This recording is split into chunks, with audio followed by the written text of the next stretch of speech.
Welcome back to the longest running legally epic Sonic and sports entertainment. This is one of your hosts, or one of your bros, Aaron. And I'm your other bros, Jacob. And we never take a day off unlike those lazy bastards over at the Corncast. But, Well, I mean, we do own a house, so it's not like we have to worry about things like that. That's true. And Owning a house helps you organize your life a bit more. Now, speaking of which, when do you think it's a good idea to buy a home? Yes, so this week's topic is because I think when I brought up the idea, because I've been wanting to do something similar to this for a while. I was like, okay, when to buy a house, and you just had perfect transition. I'm just completely running it over. But I mean, I tried. No, I before we go any further, there's no. If you're coming to this episode, which you're probably not, wondering where the Corncast is, it was on me. I had to do something, and I told everybody they recorded. Everybody was like, "Oh, let's just take a week off." Phil had moved into his own apartment. Yada yada yada. So don't be mad if anybody's even listening. Nobody even listens to this, but yeah, when I offered the idea, I was like, okay, when to buy a house. But I think what we'll do is when to buy a house. And what you should do when you have a house. Just kind of combine. I mean, if you say so. So I bought a house back in September of 2017. It was kind of a dark time. There were some... This is why you don't go home shopping at midnight. Yes, exactly. You don't get to see any houses. But there was a lot of turmoil in the government. And there was talk of maybe... some nukes going off. So I was like, well, I have a bucket list, and I'm like, owning a house is on my bucket list. So before the world ends, let's get a house. But I had looked at trailers before because I did. So let's just start at the beginning. I was born. I was a sperm, and I went to an egg. I had. I've always had kind of anger issues as a kid, and as I was growing up, I got in a lot of fights with my parents. My parents have always been respectful and really putting up a lot of shit that I did, and I ended up getting an apartment. And so I lived. My dad's like, you ain't coming back home. I was like, yeah, I don't want to think about it. And I lived with Adam, and it wasn't a bad situation, but I got to learn about myself because Adam's kind of similar to I am. So I moved back in, and I started getting this urge. I'm like, all right, you know what? I want to own something, and I don't want to own an apartment because I've always been told, and it's fine if you want to own an apartment, your prerogative. I think that's the right word. I'm Probably. not. I'm not English. I speak English, but I'm not good.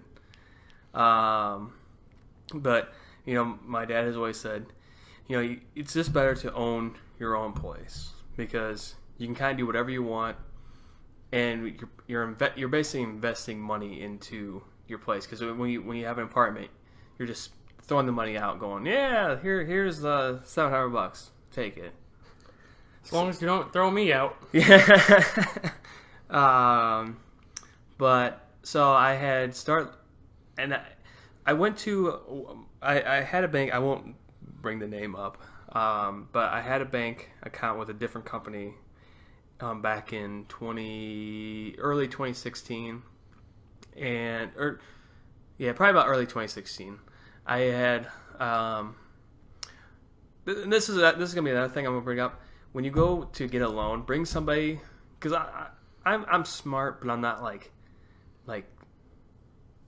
that smart where I can figure out numbers and shit real fast. Street smart. Yeah, I'm street smart, but I'm not book smart. And I had brought my mom, which if anybody's listening to this and you're laughing, like, oh, he brought his mom, wait till you hear this fucking story. So we went to this bank, and this lady who is giving out loans for home loans, my mom corrected her 3 times on her math because she didn't know what she was doing. And it was just like, so I make like around like, fuck. I'm trying to think. I make about close to 40 grand, I think, a year, and they asked me how much I want to pay for a house, and so I was like, well, I want to pay like maybe 100 grand to 120, and so the interest rates were also high at this point too, but when they were giving me the numbers, they were saying, yeah, so if you're going to buy a $110,000 house, you're going to be paying about $900 a month, and that's not including electricity, water, internet, all that stuff. So I was like, wow, I don't have the money to buy a house, so I decided I'm going to look at trailers. So I was looking at trailers that were probably about 50,000 to 70. They get expensive real fast, and they definitely don't keep their value.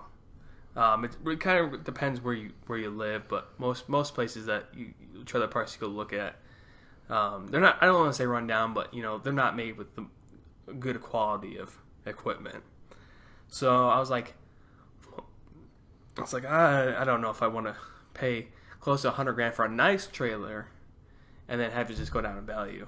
And plus, when I'm gaming, I love to yell, and trailers are notorious for not keeping sound. They're not soundproof, and so because my dad, he told me stories because he used to live in a trailer park. He's like, yeah, I can hear my neighbors walking around in their in their house. So I changed my mind, and so I went to a new bank, and the interest rates I think were pretty low. They were about 3.0, and I could be incorrect, around this time period. But they were like, oh yeah, if you buy a $110,000 house, you're looking at payments of around like $700. I'm like, okay, I can do $700. That's pretty good. So I had there was a house that's not down the street from where you live, but it's close, and it was a $110,000 house. The catch is it's 2 bedrooms, and my realtor. So we had my realtor that I went with was a neighborhood friend's mom, and so she helped me out. And she's like, yeah, this house that you're looking at that's 110. Yeah, they bought it for 80 grand, and they had done no work in the house, so you're better off not buying this house. And I was like, okay, that's cool. So I went through probably. This is for me. Oh, okay. I'm gonna step away for a bit. All right. Went through 10 houses, and I finally found the one that I'm living at now.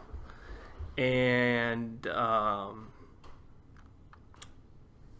the problem, the thing that I didn't realize. So all the houses I've looked at that were about $110,000, they were all not run down, but they were kind of they were kind of fixer-uppers. And so when I came to this house that I'm living at now, it was almost in perfect condition. So when I bought the house, they had told me that there was another person looking at the place, and around this time, around 2017, I don't want to stop it, but my car's ready, so I'm gonna go get it. Okay, we're back. I don't remember exactly what I was saying, but I'll finish. So I was looking at, I think, just kind of recapping, I was looking at like 10 different houses, all $110,000, and they were all kind of beat up, and I came across this one, and I liked it, and then my realtor told me that another person was looking at it, and I think around this time, houses were basically going off. They went up, and just like that, they were taken off the market. There was another one that was in the neighborhood. It went up and literally it went right off the market because somebody had already bought it. And then there was another house that I will never forget. Jesus. Only when I start talking on podcasts, it's like, oh yeah, we're gonna make you start coughing. But there was a house that we walked in. It was a slab home, and I was like, I actually really like this house. It was, again, 110, and it was perfect because I really didn't want a basement. Because backstory, I used to live in the basement, and we had so many problems where we had a sub pump, and when the electricity went off and the wire because we lived at the bottom of a hill, so when all the water would rush down the hill and then come up from the floor, our basement basically flooded twice. And so we had carpet, and then we lost all the carpet, and then we went with floors. And then when I was moving back in, the month before I was moving back in, there was a huge thunderstorm that came through, knocked off the power for like a couple of days, and the basement ended up flooding again. And so I really didn't want to have a basement, even though my realtor kept telling me, she's like, oh yeah, when you want to sell, it'll be better to have that. And I'm like, well, I don't really want to sell within like 5 years. So, with 5 to 10 years, I kind of want this to be my forever home. So I end up. She's like, well, just think about it. I was like, okay. Literally the next day, it was off the market. I was like, well, that's just great. So, I get into this house, and I'm just looking around. I'm like, this house looks pretty good. Well, it wasn't until when I bought the house that you don't see the problems when you're buying a house. At least being the first time homeowner. I started noticing. So in the summertime, they had the AC cranked up real high. So when you walk in there, you're just being blasted with AC. And I was like, okay, this is pretty nice, And so it wasn't till because I bought it in September, so it started to cool down. I was like, okay, I'll open the windows. Well, 2 of the windows, the prongs to keep the window open were busted. So you can open it, but if like a breeze came in, that window was falling right out. I was like, fuck. And another problem that I came across is the neighbor I have, let me go into another story. The homeowners that lived there before, the neighbors to the left of them, they were relatives. So they were cousins or something. So they knew the people. So when they built a fence, they built one of these plastic fences that had the door, and their gate comes into my yard, which I'm fine, because she came up and she asked me if that was cool. I'm like, that's fine. But her husband, the neighbor's husband, was an electrician, and not a very fucking good one. Or they were rushing this fucking house to fix it up, and they're like, we don't care, so let's just do whatever to make it look nice so we can sell it. Because they're not gonna see the problem. So I have a cord outlet on the outside of my house. And I really didn't like it because I was always worried that when it was going to rain, it was going to shock, and it was going to end up, backfiring into my house or something. I don't know if that can happen, but so my dad, he's not an electrician. He basically he's, I would say, street smarts with electricity. He's dabbled with that stuff. So he came over. We figured out where the line was, and we cut it or turned the power off, and we realized that one of them was connected to the kitchen. So we took off the outlet to see where it was connected, and none of the grounds were connected to the box or whatever that little piece is. So I don't know how the fuck the outlet worked, but it was just like, oh fuck, that could be a fire problem, and I would never even notice. But so that's something that if you're gonna buy a house, I don't know if you can do it, because I'm pretty sure you can do it. You can probably say, hey, I'm gonna check this, to make sure, because there's only so much you can poke around with. Right. When mom and dad bought this house in the basement, they had built. They had put, like, I think it was 12-2 wire in, and then they had nailed it to the wall through the wire. Yeah. With nails. Like, the wire was pierced with a nail. Yes. So several spots. So this was after the first flood, and I was living in the basement, and I had an extension cord or an extension outlet or something like that. Power strip, and it was metal on the bottom, and I'd always keep shocking myself, not on purpose, but just like oh shit, oh that hurt, type thing. And when the flood came and we ended up ripping off the drywall, it's like, oh my god, these fucking people. And granted, when you're looking for a house, you can't rip off the drywall. That one's not a legal maneuver. Yeah, exactly. So, but at least checking the outlets, because if you could tell if the outlets are fucked, at least you can maybe the wiring is just bad. Assume that it's bad. So, but yeah, that was one of those horrors. And it also, when you're looking, and this is hard to do too, when you're looking at houses, kind of check how your neighbors are. They always, I wasn't told, but I was listening to a show, and they're like, yeah, kind of walk around and talk to the neighbors, because they're going to be living next to you, and they're going to want stuff from you. I mean, my other neighbor on to the right of me, he's an older gentleman, and he came out one day. He's like, that fence that's in your yard, that's on my property. I'm like, okay, yeah. In my head, I'm like, this is another thing. Don't confront people. Be respectful and just kind of try to work on a solution. Because once you're confrontational, it's just not gonna end up. And so he kept telling me, he's like, that fence, I was like, yeah, I'm gonna build a new fence, and we'll figure out where the line is. Well, to figure out where the line is, it costs about $1,000 to have somebody come out and survey where your line is. It's like, well, and the city doesn't even do it, which I thought they did, but they don't. So, my mom told me, because he came out numerous times the first year that I was living there, and she's like, well, why don't you just tell him that if he wants it down, to have him take it down? I was like, okay. I was like, oh, I'll put the ball in his court, and then he'll shut up. Literally the next day, I told him, I was like, hey, if you want that fence taken down, you can take it down. And he brought his kid over, and they took out majority of the fence. And so I was like, oh, okay, that was interesting. Well, that was easy. And so he then comes up to me later on.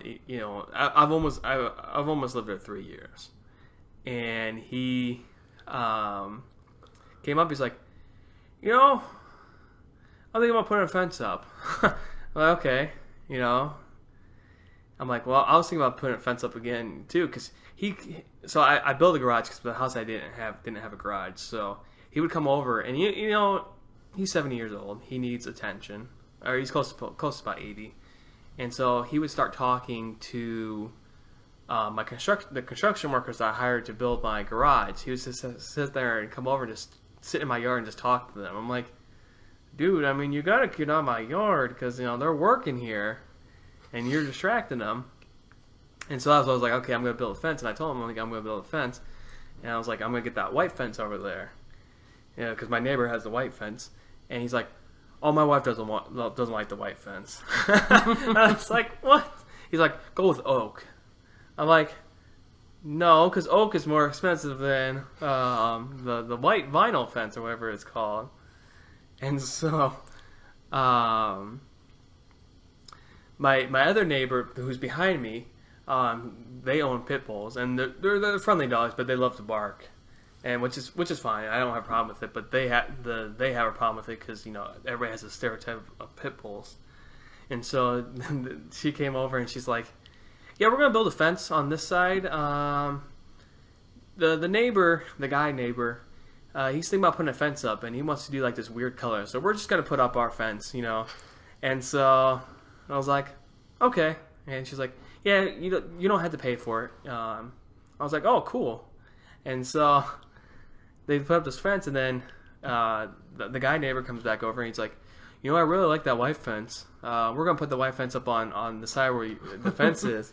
And so he's like, well, you want to go in half on it? And I'm like, yeah, we can go half on it. Well, and I don't know if he tried to screw me on this. So he came up to me a couple of days later. He's like, yeah, I'm gonna have you pay for the survey. It's $1,000. You know, because the fence that we were looking at for total was $2,000 on my side, and he's like, yeah, if you just pay for the survey, we'll call it even. And I'm just like, I just can't imagine, like, and I get vinyl's expensive, but it's like $2,000 to put up a fence. There's no fence there, and it's like, what the hell? And so I just end up saying, I'm not going to put up a fence because I didn't want to deal with the money issue. Like I said, because in my head I'm like, hey, I don't know if he's trying to screw me here. Yeah, at that point I'd just be like, look, you want a fence? You put the fence up. You put the fence wherever you want. Yes.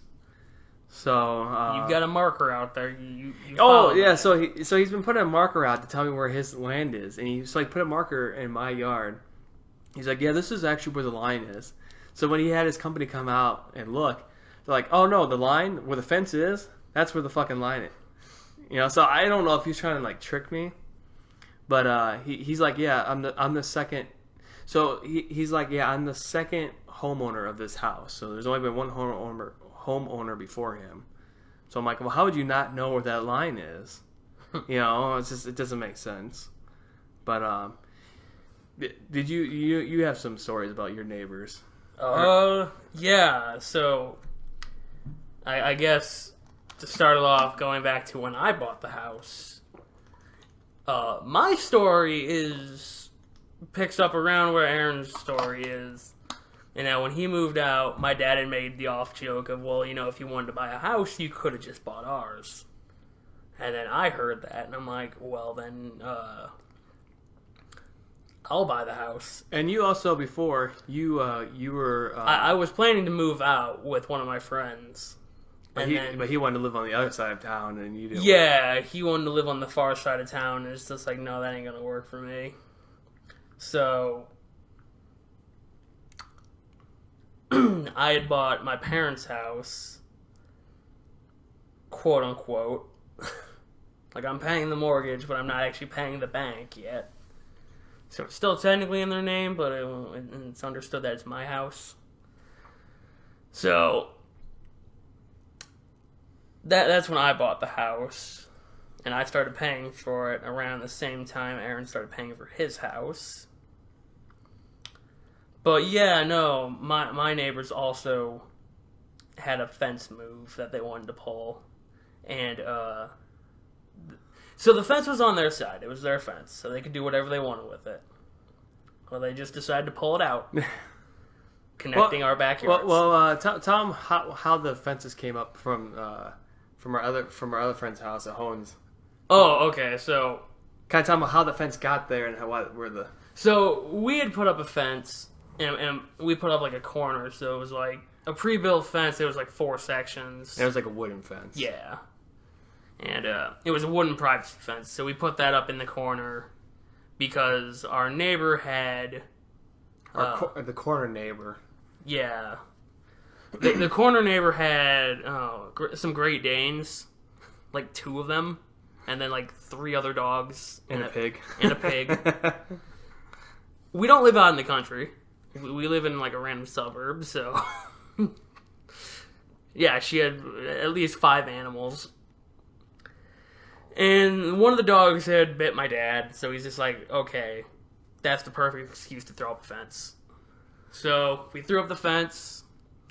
And then she proceeds to throw up a fence. Well, no, the neighbor in the back throws a fence up on their side. Yeah. And then she builds a fence on the opposite side. And then, in a real power move, the neighbor in the back decided to just rip the chain link fence up that was there originally, connecting our backyards. Yeah, which is weird because it's like... So... But he had been trying to get us to pull the chain link fence. Yeah. And then put in a new fence. Yeah. And so, you know, you're the youngest. You're 26. And they have a kid who is like 8. Something like that. So it's like, why are you taking the fence down? You know, and so that's one way you can think of it. Like, okay, the fence down so our kids can play. I didn't think of it that way. I was thinking of it more as, well, if you're not going to put up a fence because there's a fence there, you're going to put up a fence because there's no fence there. Okay, that you think of that way. And then the other thing I was going to say, well, you have a dog, and we don't have a dog, but we could get a dog. We have our dogs to play together. You know, because that's what I was like trying to figure out, like, because I just came over one day and I'm like, oh, the fence is gone. And I think they just wanted us to put up a new fence, and they wanted us to pay for it while they just kind of got a new fence. Yeah. So in a power move, they decided, if you're not going to put up a new fence where there's an existing fence, you'll put up a new fence where there's no fence. But then also a power move for you guys is now the dog just goes over. Our dog China goes over and just shits in their yard. And it's like, well, I mean, you took the fence up. And we also had one before you were the homeowner. Our another old neighbor to the left of this house. I think I was a sophomore or a junior in high school, and I came home one day. And keep in mind, we don't have a single tree in our yard. Well, not anymore. We had 2 trees. One got our first or second year between there. Our tree got struck by lightning. It was 2005. So that would have been our second year. Yeah. So this tree got struck by lightning, and then our other tree was dying, so we just ended up getting rid of both the back trees. And we never had any trees in the front. So I'm getting off the bus, checking the mail, and the neighbor comes out and she's like, hey, Aaron, you know, you should rake your yard, you know, get those leaves out because they keep running my yard. And I was like, oh, okay, yeah, that's fine. You know, and she's nice, but, you know, I think it's just one of those things where, you know, she wants to control something, you know. And so I went in and I told my dad, and my dad's like, well, we don't have any trees, so why are we raking everybody else's? why are we raking everybody else's leaves? Yeah, there's a tree that is about 2 feet off of our property line, and it mostly just hovers above our yard. And then she also has a tree in her front yard. Yeah, so it's like, well, why? And then at least 3 in her backyard. And we had so the other tree that we had in the backyard, it went into her yard. Yeah, what had happened was I think it had fallen, like a branch had fallen. Might have. And one of the branches I think was touching her house. That might have been it. And then she called the tree removers. And she worded it as, oh, I'm calling the tree guys, you know, if you want to pay for it. And then we ended up paying for it. No, I don't think we paid for any of it. No, I'm pretty sure we did. Maybe we did. I'm pretty sure she had rationalized it as, it's your tree, you pay for it. But there was a thing. But I'm calling, so you don't have a say in this. Well, there was a thing where my dad read that if anything that goes over into somebody else's yard, it's theirs. So that branch, if she wanted to cut it down, she could cut it down. There's nothing that we can say, you know. But I don't know.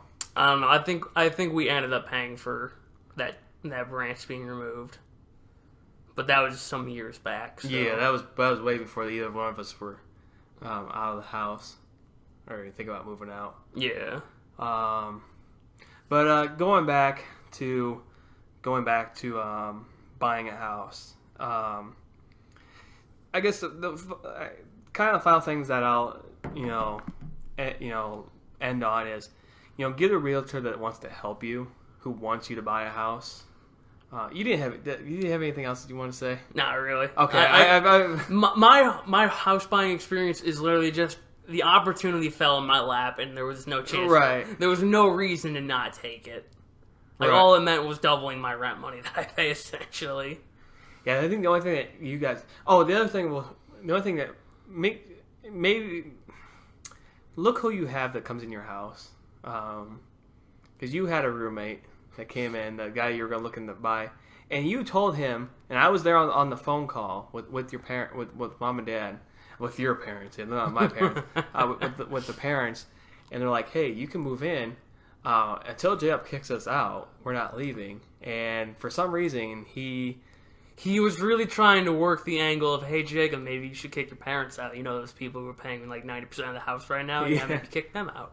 And so you ended up kicking him out because he was kind of a messy... He was... Well, you didn't kick him out, but I was like... You usurped him from me, and I will thank you for that. And so I was like, I could tell that you weren't happy, and I wanted to get some extra money. So I ended up moving him to my house, and he almost burned my house down. He turned the oven on, or the stove on, and my lunch pail was on the stove, and I was like, hey, yeah, kind of jokingly, I'm like, hey, yeah, you almost burned out my lunch pail. And he gave me like no emotion. I was like, okay, I think it's time for you to move out. So he lasted 2 months in your house, 2 months in my house, and he was... I think he lasted, 2 months in my house and 3 months in your place. Okay, because the third month was him looking for a new place. Yeah. But, yeah, that was fun moving him twice in I was like dead, 6 months. I was dead to him for You were dead to him for quite a while. But anyways, just going back, make sure you have a realtor that wants to help you. Like I said, my realtor was a friend, and so it was kind of like it wasn't official, but it was like hey, you're a side thing. And in my head, I'm like, oh shit, I need to find a place because I'm taking up her time. Because if she's helping me find a place, and I'm just like, nah, I don't like this one. And it's like, okay, well, you're losing. And you shouldn't think like that. You should be able to take your time finding a place because it could be your forever home or or your worst nightmare. Or just a place you live for 5 years because you're contractually obligated to. Right. I'll probably end up staying after 5 years. I took a contract where they took off like $1,000 or something.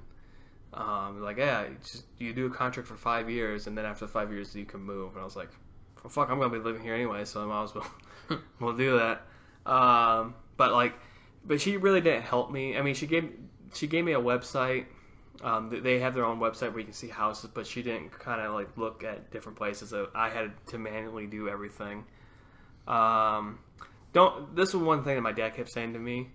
Don't settle on the first house. Like I said earlier, there was a house that was down the street, and it was like the house for a while that I really liked. And it was on the market for probably about a year before it got bought. And I was like, I could use this to my advantage to get a lower cost, but I ended up getting a house. Like I said, know somebody that have somebody go with you when you're looking to get a loan, because that's also another important thing, because the not always do the loan people know their math well.